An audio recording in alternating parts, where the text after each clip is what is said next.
नमस्कार सभी को, राधे राधे, जय श्री कृष्णा। स्वागत है आप सभी का आपके अपने YouTube चैनल के ऑनलाइन प्लेटफॉर्म पर। मैं आपको एक बहुत ही अच्छे कोर्स के बारे में बताने जा रहा हूं, जो कि महिलाओं के लिए बहुत ही शानदार और अच्छा कोर्स होता है और इसको आप आसानी से कर सकते हो और आपको अच्छी नौकरी भी मिल जाती है। ठीक है, और बहुत ही आसान तरीका है, सरल तरीका है, और इसमें अगर आपका नंबर आ जाता है तो आपको बहुत ही कम फीस में आपका एनएम हो जाता है यदि गवर्नमेंट कॉलेज मिल जाती है तो। ठीक है, चलते हैं इसकी संपूर्ण डिटेल पे।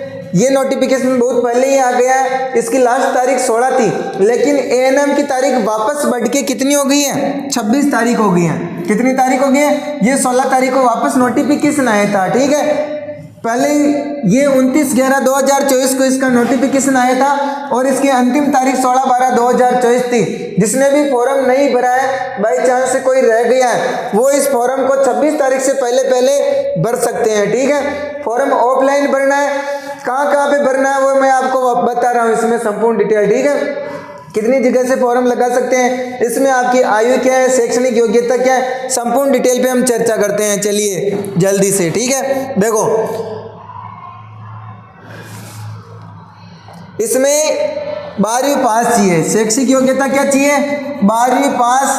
कोई भी महिला है जो इसमें फॉर्म भर सकती है। ठीक है, प्रशिक्षण की अवधि 2 वर्ष की होती है। इसमें 18 माह की आपको वहाँ पे जहाँ भी आपकी कॉलेज मिलता है वहाँ पे पढ़ाई होती है और 6 माह की इंटर्नशिप हॉस्पिटलों में होती है। ठीक है, प्रशिक्षण सत्र आरंभ होने का संभावित माह जनवरी 2025 से इसका प्रशिक्षण प्रारंभ हो जाएगा।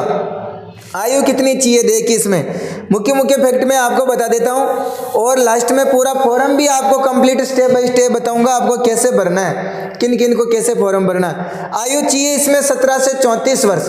कितनी चाहिए? 17 से 34 वर्ष के हैं जो इसमें फॉर्म भर सकते हैं। ठीक है, 31/12/2024 के अनुसार अनुसूचित जाति, अनुसूचित जनजाति, अन्य पिछड़ा वर्ग के अभ्यर्थियों को अधिकतम 5 वर्ष की नियमानुसार छूट दे है, यानी ST SC OBC वालों को 5 वर्ष की छूट दे है। ठीक है, जन्म तिथि के प्रमाण पत्र हेतु सेकेंडरी उत्तीर्ण की अंक तालिका या प्रमाण पत्र मान्य होगा। जन्म तिथि को आपको अलग से जन्म प्रमाण पत्र लगाने की जरूरत नहीं है, आपको 10वीं की मार्कशीट साथ में लगा देनी है और आधार कार्ड की फोटोकॉपी साथ में लगा देनी है, आपका मान्य हो जाएगा। आरक्षण, इसमें आरक्षण जो सरकार का नियमानुसार दे है वो लागू होते ही है। ठीक है, इसमें OBC वालों को 21% है और SC वालों को 16% है और ST वालों को 12% है। इसके अलावा आपको ST OBC EWS MBC वालों को, ST SC वालों को कोई दिक्कत नहीं है। OBC EWS और MBC वालों को 1 साल से ज्यादा पुराना जाति प्रमाण पत्र नहीं होना चाहिए, ये बात भी आपको ध्यान में रखना। ठीक है, इसके अलावा जो भी मतलब कर्मचारी वगैरह है उनको अलग से और इसमें फॉर्मेट भरना होता है, उनको अलग से छूट मिलती है। ठीक है, ये सारी डिटेल इसमें दे रखी है, मुख्य रूप से मैंने बता दी है। ओके,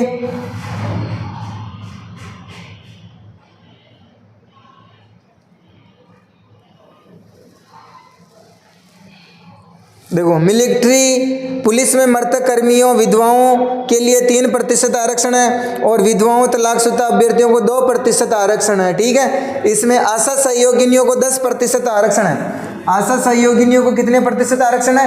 10% आरक्षण है। ठीक है, इसके अलावा आंगनबाड़ी कार्यकर्ता है, उनको 5 वर्ष का अनुभव कार्य प्रमाण पत्र हो तो उनको 5% का आरक्षण है अलग से। ठीक है, यानी उनको इसमें मेरिट लिस्ट में फायदा मिलेगा। इसके अलावा चतुर्थ श्रेणी कर्मचारी अभ्यर्थियों के आवेदन की अंतिम तिथि न्यूनतम 5 वर्ष की नियमित सेवा अवधि हो। चतुर्थ श्रेणी के संविदा वालों को शामिल नहीं है, जो चतुर्थ श्रेणी कर्मचारी में जो सरकारी कर्मचारी हैं उनको भी इसमें आरक्षण दे ही है। ठीक है, 15% आरक्षण दे है। कितना प्रतिशत आरक्षण दे है? 15%। ठीक है, लेकिन ऐसे अभ्यर्थियों को चयन के बाद नियमानुसार अवकाश लेना होगा।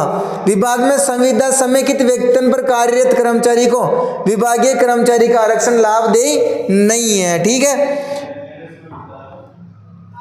इसके अलावा ये TSP एरिया वालों को अलग से इसमें नियमानुसार आरक्षण दिया जाएगा। चयन की प्रक्रिया क्या होगी? चयन की प्रक्रिया में एक तो शर्त है कि वो राजस्थान का मूल निवासी होना चाहिए, उनको ही सबसे पहले प्राथमिकता दी जाएगी, उनमें उसको मूल निवास प्रमाण पत्र अटैच करना होगा, ठीक है। इसके अलावा माध्यमिक शिक्षा बोर्ड की सीनियर सेकेंडरी 12वीं उत्तीर्ण में आपके जितने प्रतिशत हैं उन प्रतिशत के आधार पर आपकी मेरिट निकाली जाएगी। क्या निकाली जाएगी?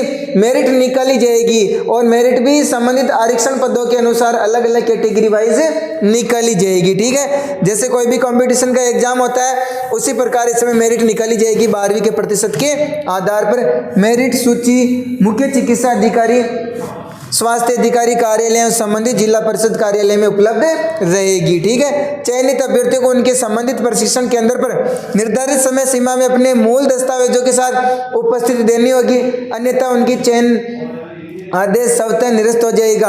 और चयन अभ्यर्थी को पत्र द्वारा भी है जो सूचित किया जाएगा और आपको भी ऑनलाइन चेक करते रहना है। जैसे ये फॉर्म प्रक्रिया पूरी होगी, जो फॉर्म भर देंगे, जैसे इसकी लिस्ट आती है वो मैं आपको डाल दूंगा, ठीक है।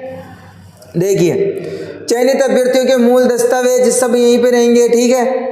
और यदि कोई अभ्यर्थी चयन समय गर्भवती पाई जाती है तो उसे आगामी बैच में बिना पुनः आवेदन किए प्रशिक्षण में सम्मिलित किया जाएगा, बशर्ते अभ्यर्थी चयन की शेष शर्तों को पूर्ण पात्रता रखती हो तो। अब देखिए आपको आवेदन कहाँ कहाँ करना है। 34 जगह पे आप आवेदन कर सकते हैं, ठीक है। 33 जिला मुख्यालयों पे, इसके अलावा और कुछ मुख्य तहसीलें हैं वहाँ पर भी आवेदन की कॉलेजें हैं, वहाँ पर आवेदन कर सकते हो, ठीक है। देखो, मुख्य चिकित्सा एवं स्वास्थ्य अधिकारी अजमेर, ज़्यादा सीटें मैं आपको बता रहा हूँ, अधिकतर जगह में 45 सीटें हैं, ठीक है।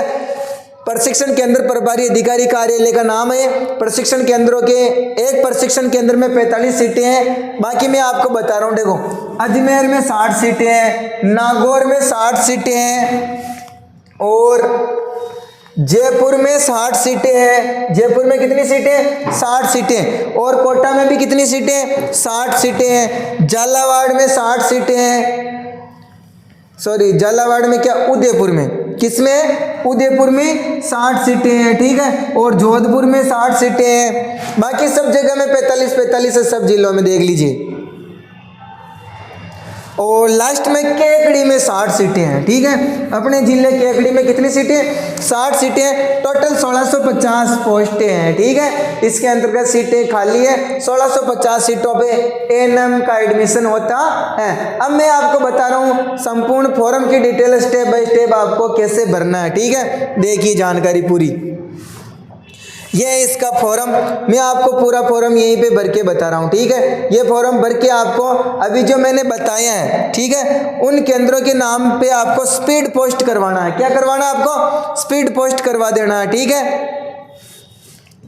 इन एड्रेसों के ऊपर आपको क्या करवाना है? Speed post. ऊपर ही ऊपर लिख देना, जैसे डाक भेजते हैं वैसे लिफाफे में पैक बंद करके मुख्य से, और आपको डायरेक्ट वहां पर जाके भी दे सकते हो, ठीक है। आपका आसपास के यदि मुख्य चिकित्सा अधिकारी है तो आप डायरेक्ट जाके इस स्थान पे भी जमा करा सकते हो, कोई दिक्कत नहीं है। और आप स्पीड पोस्ट से भी भेज सकते हो, कोई दिक्कत नहीं है। मुख्य चिकित्सा स्वास्थ्य अधिकारी राजसमंद है तो आपको ये लिखना होगा ऊपर एड्रेस में, ये ऑटोमेटिक आप स्पीड पोस्ट करवा दो, वहां पर पहुंच जाएगा। ये फॉर्म देखो, यहाँ पर आपको लिखना है 12वीं बोर्ड का नाम, ठीक है। BSER हो जाएगा। उत्तीर्ण करने का वर्ष जैसे 2023 है तो वो भर देना आपको। आपने कौन से सत्र में उत्तीर्ण करनी है करिए वो भरना है। यहाँ पर आपके रोल नंबर भरने हैं, यहाँ पर आपका जो भी पूर्णांक है 500 600 वो भरना है, यहाँ के आपके प्राप्तांक भरने हैं और यहाँ पर आपके प्रतिशत भरने हैं। और यहाँ पर आपको फोटो चिपकानी और क्रॉस साइन करने हैं, ठीक है, ध्यान रखना आपको।